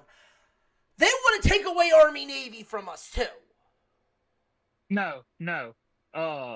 They are, what I'm reading, they're wanting to protect the Army-Navy's exclusive time window. It took Donald Trump to fucking make it a quote-unquote executive order for that to happen. They wanted to get rid of Army-Navy. I'm sorry. Fuck you. Fuck the fact that we are losing tradition in college sports. It needs to have a fucking time where these certain games can be played and people can enjoy it and the rivalries can be real. I want to sit back and watch Rutgers versus Temple. Everyone's like, oh, well, those two teams don't mean shit. Guess what? To the people that actually know why that's a fucking big deal, great. That's cool. I want to see Rutgers Princeton. Well, they're not in the same division. Fuck that. I'm about to piss Ryan off with this one. It's technically the first ever college football game. Ryan, go. Okay, it's not a football game. It was a rugby game. Thank you. I'm about to piss Ryan off with this one. Go ahead. But you get my point. Yeah, I'm looking. They got some more. CBS Sports has some more details on it. So the Big Ten is the ones pushing for the 24-team field with automatic qualifiers per conference. The SEC is pushing for a 16-team 5+11, which basically means they're going for the 5 conference champions plus the 11 highest ranked teams in the nation. Which we're getting this year. The 16 teams is getting this year. We're getting 16-team playoff this season. But next year, we're getting the subdivision, the FCS is starting week 0 as technically their week 1. Yeah. But the FBS is going to end up doing that next year, and it's going to fine. Listen, I have no problem with this, but we need to do one final alignment because I'm sorry, I don't give a shit as the Big Ten fan. I'm a Rutgers fan. I'm a diehard Rutgers fan. I don't want to see fucking Rutgers fly out to Eugene, Oregon.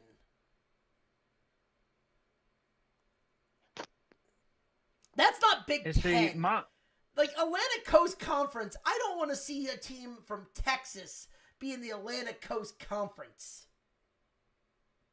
And see, the thing with it is, talking about the Big Ten, if you look at the last few playoffs format, the playoffs have been dominated by Big Ten and SEC. So if given the expanded format, it's basically still gonna be Big Ten versus SEC because those two conferences have the most top tier teams in them.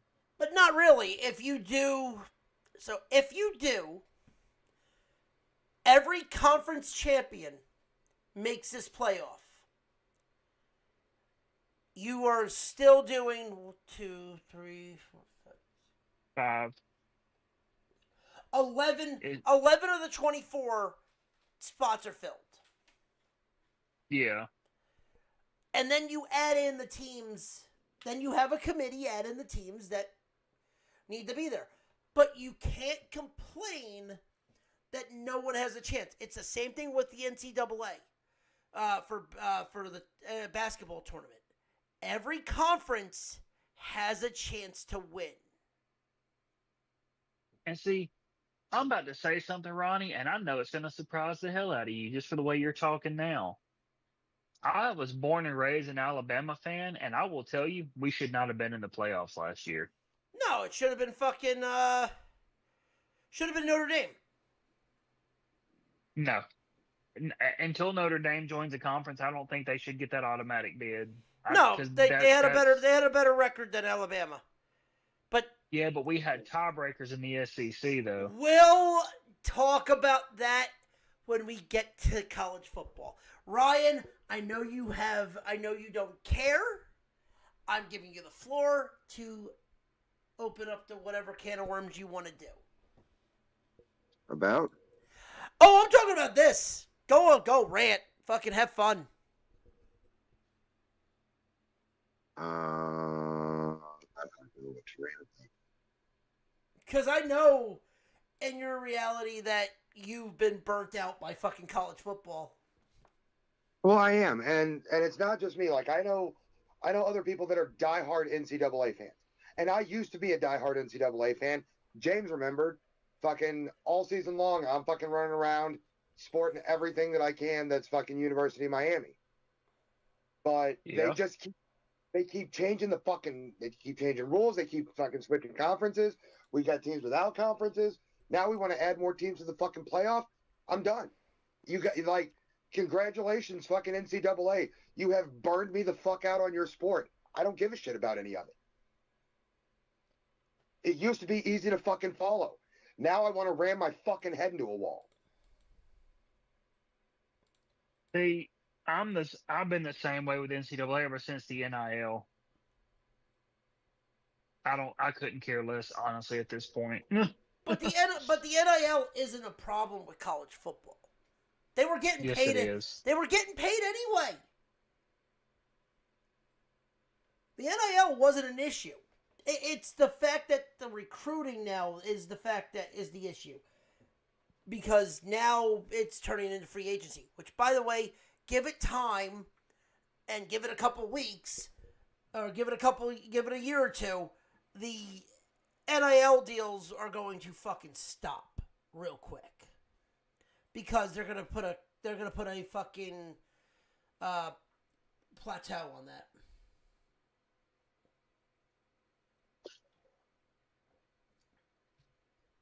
Listen, it makes as much sense as the fucking Pop-Tart Bowl sometimes. God forbid. But the Pop-Tart Bowl at least came around and fucking rocks now. Listen, and you all made fun of me for loving that fucking thing. No, the one that got me was the fucking Xbox Bowl. Like that's like that's like saying I'm going to the fucking Tampax Bowl. I got really good tickets. I pulled some strings. Yep. But listen, the fact that we actually had a storyline closure from that, by the way. You know that, right? No. So remember how in the end of the Pop-Tart Bowl, the protein Pop-Tart fucking jumped off the toaster? Yeah, it took off running. Yeah. It sacrificed himself during the NFL draft. Oh, did it? So it is officially that Pop-Tart is officially dead. I want to say I saw something about that. Yeah, it sacrificed itself for the fact that Aaron Rodgers is still not coming back. Oh, really? He has not answered yet, by the way, and that's the NFL news. Aaron Rodgers has not answered if he is coming back to play for the Pittsburgh Steelers. He is now in negotiations between Pittsburgh and Arizona. He's fucking old. It happens. He should go to Arizona. God forbid he can go to Tempe then. Go to retirement homes. Yeah. Get that fucking meditation, that fucking not heroin. What the fuck was he on? Peyote. Peyote. Yeah, peyote pretty much, yeah. You were gonna say heroin. I mean, listen, it's Aaron Rodgers. No. Are you shocked? It's not the same thing, Ronnie. Not the same thing. But no, like, in all honesty, Rodgers, if he's not there, it's now turning into a quarterback competition with fucking Mason Rudolph and Drew Aller. Pittsburgh's fucked. And Will Howard. Did you say Will Howard? No, but still, Pittsburgh's fucked. Because Mason Rudolph is not a good starting quarterback.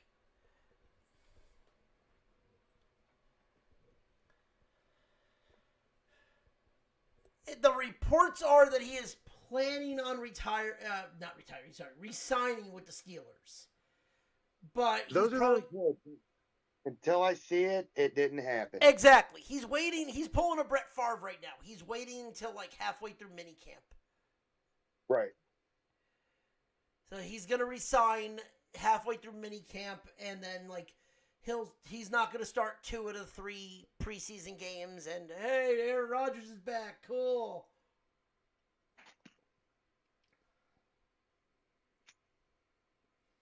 Old Man River. How do you like the Jets' sloppy seconds there? I mean, he had more than 4 minutes on the field with us. Very true. I mean, Rodgers did too. It just took 2 years. I mean, he came out his first year and fucking did all right. He came out his first year with you guys and fucking tore his Achilles. Listen. Russell. He did it on purpose. Yeah, I was going to say, Aaron Rodgers can be a Steeler. We have to deal with fucking Geno Smith now and Russell. ... Wilson. He saw himself. Well, don't do that. He saw himself. He saw himself in that jet screen, and he was like, "I am no Flash Gordon. I'm gonna go fuck myself up." Listen, we had Brett Favre flashing fucking masseuses, and he's in a fucking dark retreat, high off his ass.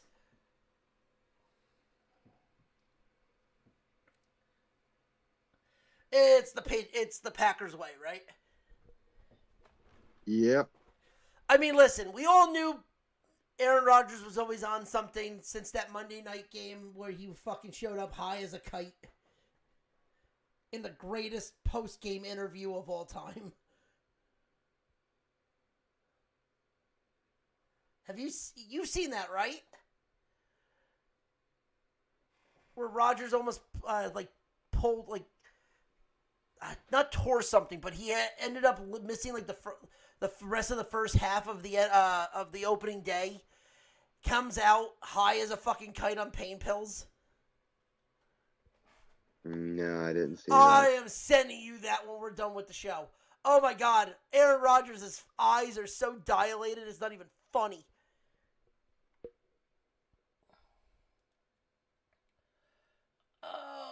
Okay,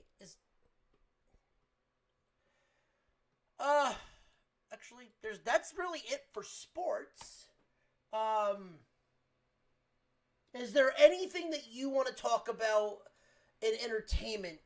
Because I will be right back. So talk amongst yourselves.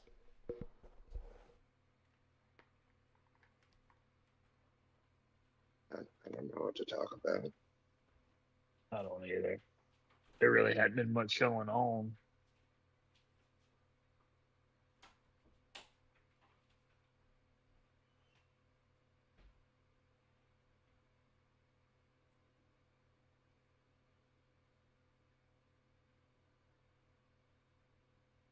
What the fuck is happening?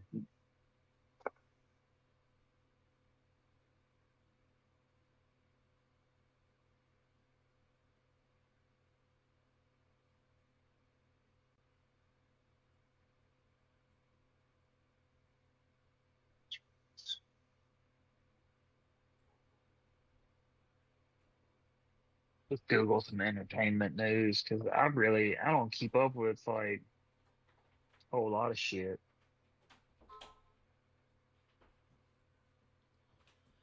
All right, I'm back. Yeah, Ryan. So yeah, I whipped my dick out and slapped it on this midget, and it was a good time, man. I didn't know you went to Vegas. Sounds like a good time. So all right. So we did sports, we did wrestling. Let's go into entertainment real quick. Unfortunately, the Met Gala was a thing. Yes, it was. I didn't know there was unwritten rules at the Met Gala. There are. That you can't have any kids at the Met Gala. Because I mean, I don't know why. Why that's a surprise. Well, So the two people that apparently broke this rule were Beyonce and Nicole Kidman.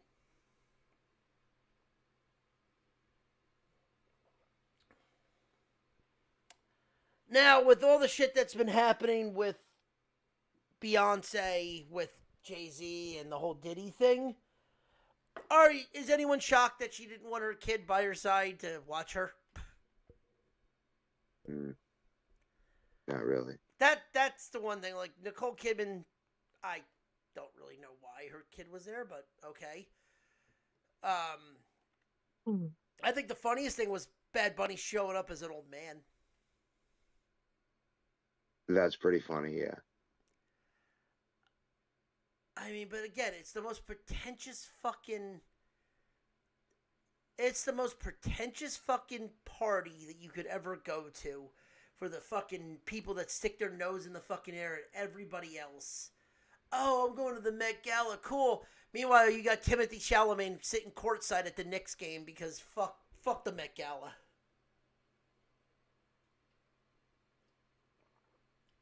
It's a pimp move. Yeah. Right, what was the movie shit that we wanted to talk about? I don't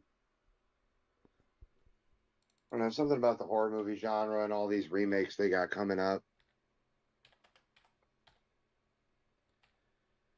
I know the one thing I wanted to talk about, but I already asked you, Ryan, and you have no idea who they are.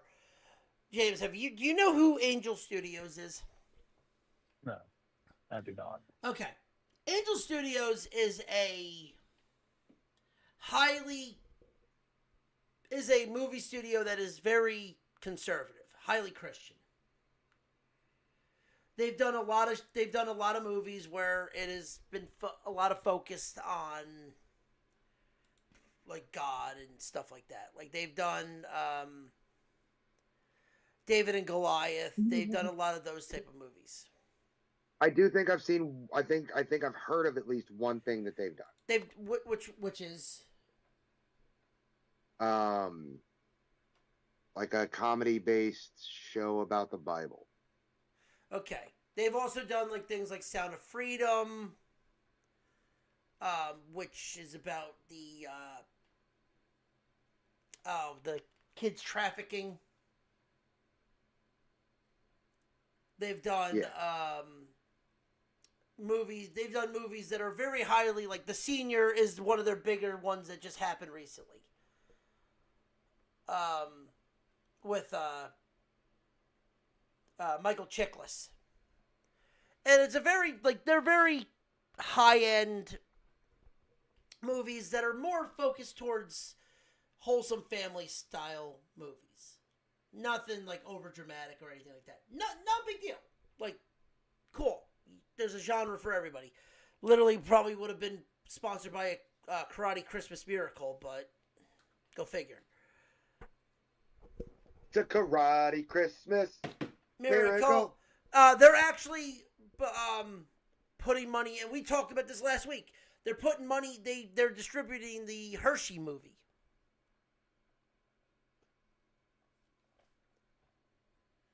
There is one movie they put their name in that actually debuted last week that a lot of people are questioning.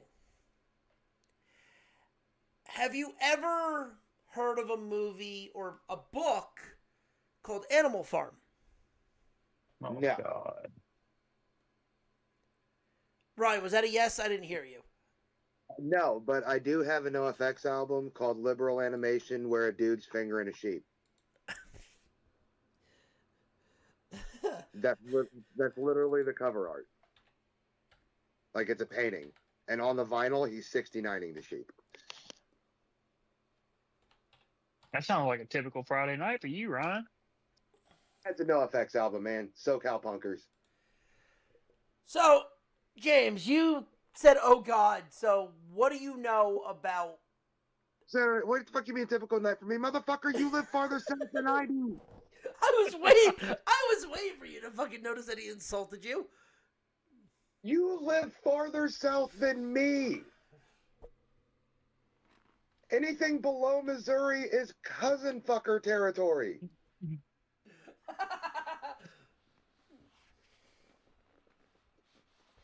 But anyway, James, what do you know? What do you know about Animal Farm?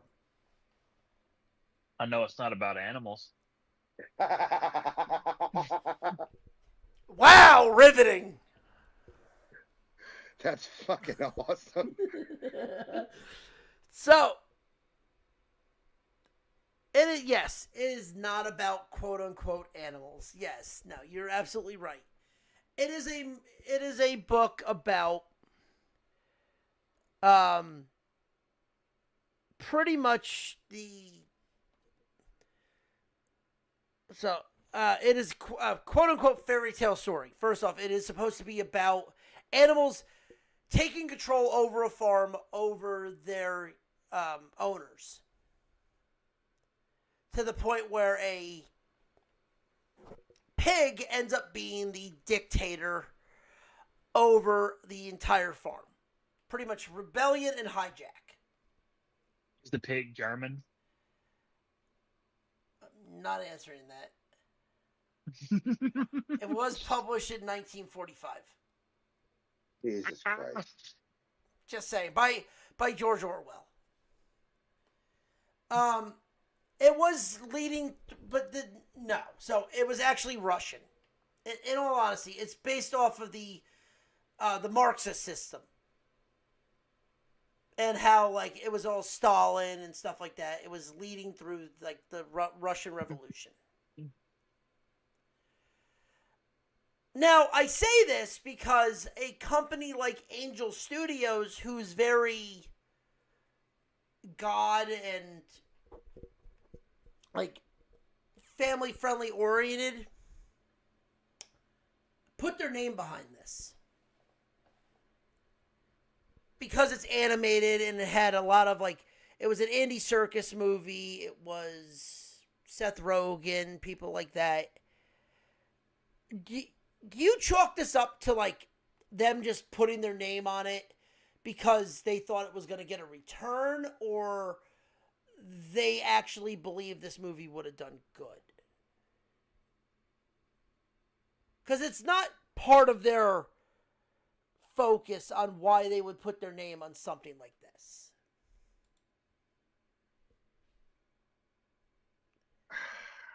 I don't know.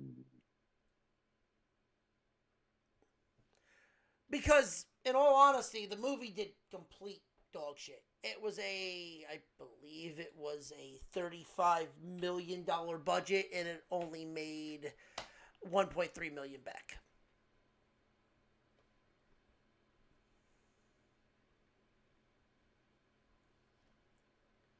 Like, it did not do good. Rotten Tomatoes even gave it a 25%. That's being generous. Okay, so it was a sucky movie.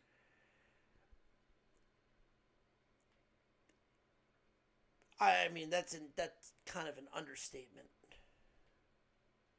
I mean, it really can't be. It was just a bad movie. It was a really bad movie. Oh, you gotta be kidding me. Why the... Oh, that's a dumb fucking thing.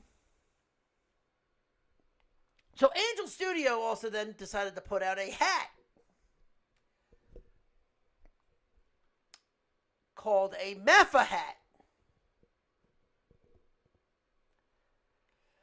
Make farm animals fiction again. Gee, I wonder what they're referencing there. I can totally see this turning around and biting them in the ass.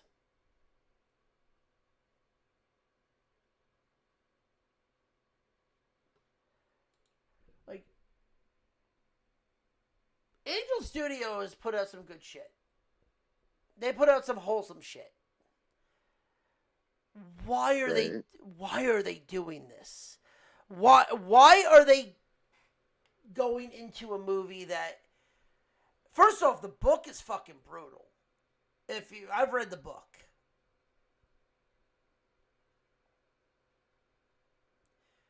Okay. And it makes no sense why they're doing this.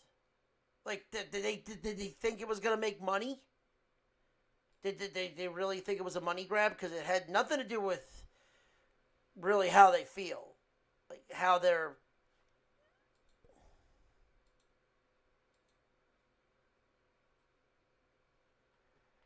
Like, 'cause it's all about Marxism and stuff like that. I don't know because I've never seen it and I have no. Oh, you should read the book. Like, in all honesty, for what you're reading, that should definitely be a topic. What else we got? Well, I would ask you that question that we were gonna say before, but did you want to talk about a certain thing? So, what were you? What? It really. I'm starting to get tired. I got 13,460 steps in today. All right. Well, I mean, that's really it. We could save the watches for next week. I mean, that's fine with me. Yeah.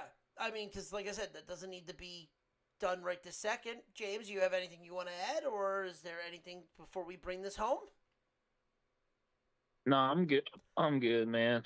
All right. Well, with that being said, ladies and gentlemen, thank you for listening to our show. If you like what you heard, please follow us on all social media accounts under the Nerdport Network. Follow us individually on Twitter at F and Ronnie. At StuntCockSTL. And I don't have Twitter. He will be soon. It'd be Twinkie Tits. Lieutenant Commander Twinkie Tits. Yes, but Yeah, get it right, motherfucker. But until then, join us next week as we take a deep dive into the dumpster fire that is pop culture, pro wrestling, and sports. But until then, always remember, no matter what you can say, this is why we can't have nice things. Good night, everybody. Hey, do you know you can fit an adult raccoon up your anus? You can actually fit multiple adult raccoons up your anus. True.